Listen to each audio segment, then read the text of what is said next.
Okay.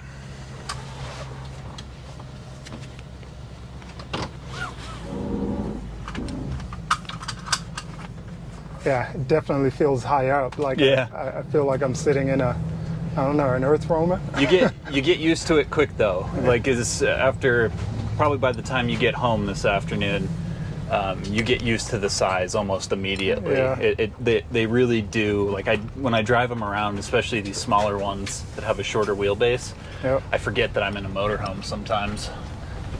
It just gets way sporty an hour. Yep, it sure does.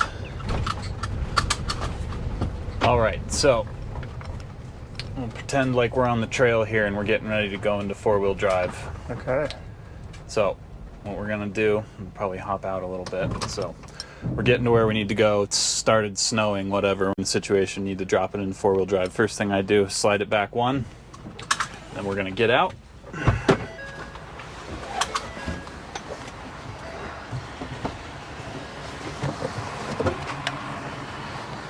We're gonna lock both of our front hubs,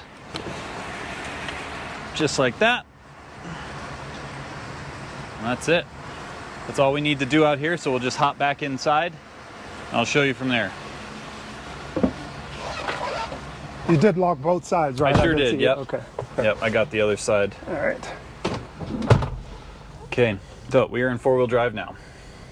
So this is four-wheel drive high. So you can drive, you feel it binding up a little bit on us there. Yep. So we're in four-wheel drive high. You can drive highway speeds like this. You know, you can drive pretty much however you want. However you would drive in two-wheel drive, you can drive in four-wheel drive like this. Okay. You notice some extra noises, some extra, a little bit of vibration, because there's a bunch of other stuff that's not usually spinning right now. So we can just cruise along. And now we need to say we get into a situation where we want to go into low range for whatever reason. We're doing some slow speed trail driving. Really steep hills is another situation where low range comes in handy. So the first thing we're going to do, you saw me take it from drive, we're going to put the transmission up in neutral. And all we got to do down here at the shifter, all the way back. So it'll click into gear, go forward into drive, and now we're in low range. Oh yeah, you can feel the torque. Yep. So we go around this here.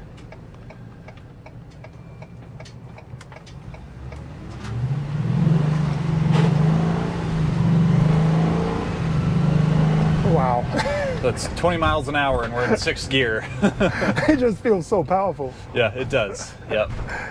All right, so here's where we get into a little bit of advanced manual transfer case usage. So the situation where this would come in handy is like what I always say is, especially around here in Colorado, is driving in the city during a snowstorm. So side roads, little side roads that don't get used, they won't get plowed, but the main roads will be plowed and dry. So when you're in a situation where you're driving through the city or something and you're going in between dry roads and snow-packed roads, leave your front hubs locked. So our front hubs are locked, so all the front shafts and everything, the front drive shaft is spinning, but the transfer case, aka the center differential, is in two-wheel drive, so it's only driving the rear wheels.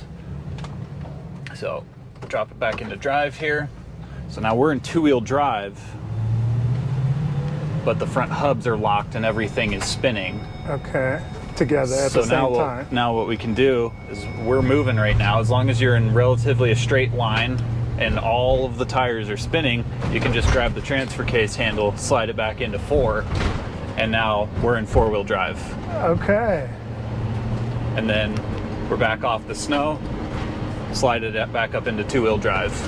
All right. So it's just when the front and rear shafts are spinning at the same speed, you can just pull it in and out of four-wheel drive as you see fit. Okay.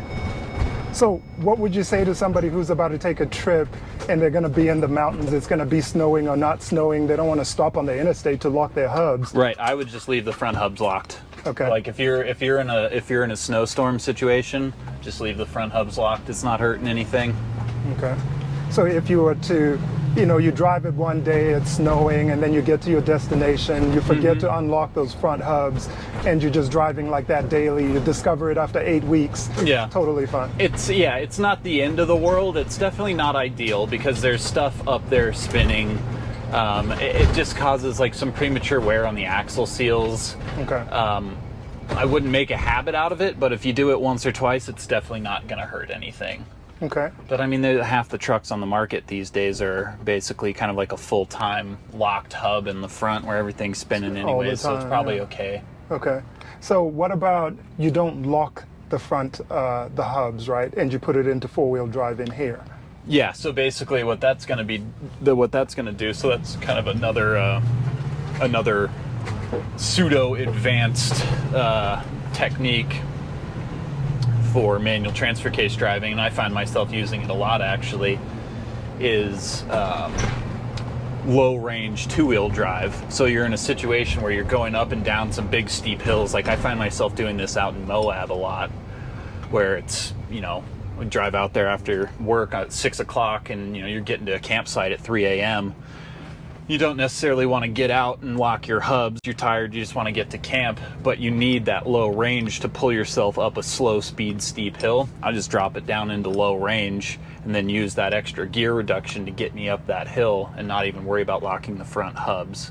So front drive shaft is spinning, front shafts are spinning, but they're not locked in and driving the front hubs. Okay. So that's totally acceptable as well. All right. So, but you can also be in four-wheel drive without locking and without being in full low, right? You can be in full high without locking the front. Yeah, but it's basically going to just drive like it's in two-wheel drive. Oh, it will? Ah, okay. Yep. All right, so the only way to actually get it to drive in four-wheel is by lock locking the hubs. Yep. Otherwise, you'll always be in two, even if you switch this to four high. Correct, yep. Okay. So it will be doing something differently. Like if we have the front hubs unlocked and then we have the transfer case in two, the front drive shaft's not going to spin. But if we have the hubs unlocked and the transfer case in four-wheel drive, the drive shaft to the front is going to be driving the front axle, and the front axle is going to be driving the front half shafts. But those aren't hooked to anything because they're not locked into the hubs. Ah, okay. So if you were to get stuck, you would still get stuck because there's no... Correct, yep. There's no drive to the front wheels. Okay. You'd have to get out and lock your hubs. Okay, so that's why it's just, if you know you're going to go somewhere, you're not going to be able to stop in the middle of the highway. Right. Just lock your hubs, yep. and then just drive like that. Yep. Okay. Very nice. All right, so we're going to pull over up here and we're going to take the front hubs out because they're still locked. Okay. And we'll do a little road test demonstration. It is driving fantastic. Yep, it's very smooth. All right, give me 2 seconds. All right, guys. So this is, I'm not just being facetious or exaggerating, but this is honestly driving so well right now. Even just as a passenger, you're not holding on to anything. Usually when you're a passenger, you kind of have to hold on to something or you feel like you need to grab a hold of something. The driver has a steering wheel, so driving in a vehicle that's shaking doesn't feel as bad for the driver usually. But I'm sitting here and I don't feel like I need to use a grab handle or anything like that. So, so one thing I make a habit of when we take the hubs out is I'll always go into reverse for just a tiny little bit, usually just half a rotation of the wheel, then back to drive. And that's if the hubs, and this is more important for when you're off-road, but if the hubs will get kind of bound up on themselves and you unlock it and you just keep going forward, sometimes they won't unlock. Okay. So just taking the load off of it in the direction that those gears are locked in and going the other way, it allows everything to pop apart and come unlocked. all right.